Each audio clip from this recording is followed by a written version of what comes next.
Respondendo a pergunta da nossa seguidora, que também deve ser a dúvida de muitas outras pessoas, eu recebo frequentemente questionamentos sobre seletividade alimentar, né? O que é, por que acontece, como modelar esse comportamento, né? O que fazer para a criança comer. Vamos partir do princípio que seletividade alimentar não é frescura para comer, ou seja, a criança não está fazendo uma escolha só por questão de gosto e não gosto. A gente tem as questões sensoriais muito ligadas às questões da seletividade alimentar. Por exemplo, uma criança que é muito hiperresponsiva, e o que seria isso, né? Ela recebe com demasia os estímulos externos, né? Ela é muito sensível aos estímulos externos.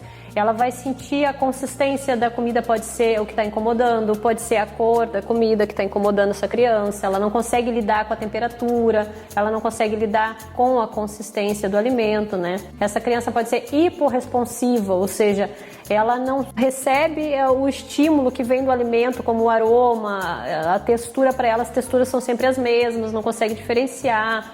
Talvez isso esteja afetando, não é uma questão tanto de paladar, de gostar ou não de certo alimento. É a questão receptiva, né? De tudo que aquele alimento está trazendo ali, o cheiro, né? A consistência, a cor, a forma como é distribuída no prato. Tudo isso envolve ela conseguir ou não se alimentar de determinados alimentos. Por isso essa insistência deles de se alimentar só de um tipo de alimento muitas vezes, né? Então tem algumas coisas que a gente pode fazer para estar ajudando essa criança, né? Mas é necessário sempre é necessário a gente estar buscando ajuda de um especialista, né?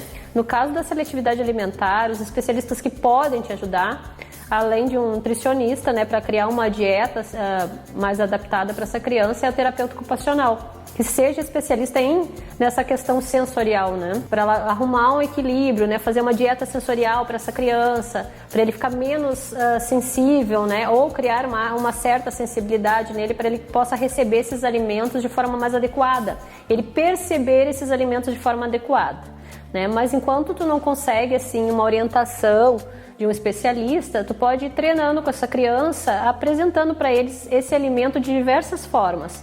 Por exemplo, se a criança não se alimenta, não gosta de comer legumes, verduras, né? Não consegue comer esses alimentos, tentar preparar de várias formas diferentes, às vezes cozido, empanado, ralado, amassado, e testando. Por exemplo, você pega uma batata, testa ela frita, testa ela cozida, testa ela amassada, em forma de purê, para ver que tipo de consistência essa criança está aceitando, né? Então o ideal é procurar o terapeuta ocupacional, um nutricionista, sempre que possível, né? Também pelos meios públicos você consegue terapeuta ocupacional, nutricionista, demora um pouco mais para quem não tem um plano de saúde, né?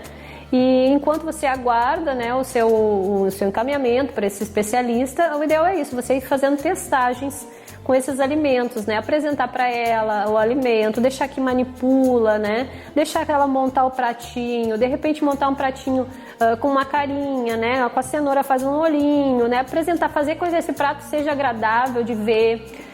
Tomar cuidado com os temperos, às vezes o cheiro do tempero desagrada também, ele não suporta aquele cheiro.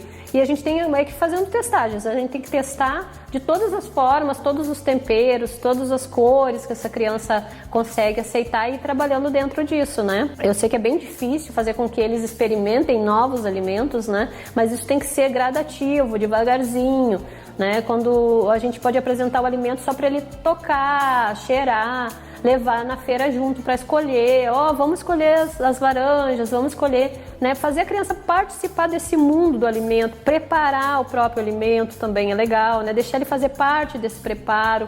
Tudo isso é uma forma de estimular o contato da criança com o alimento. Tem muito para vender nos bazares hoje em dia, assim, para te colocar um chapéuzinho, fazer um olhinho, né, deixar aquela comida mais interessante. Claro, só isso não vai fazer com que ela coma se ela estiver em desequilíbrio sensorial, né? Só isso não vai funcionar. A gente precisa estar ali com um profissional para estar instruindo, para estar fazendo uma dieta sensorial, para essa criança ficar menos sensível ou sensibilizar ela um pouco mais. Porque às vezes a temperatura da comida também agrada ou desagrada, né? A gente tem que ter esse cuidado. Sempre a gente ter consciência que seletividade alimentar não é frescura para comer.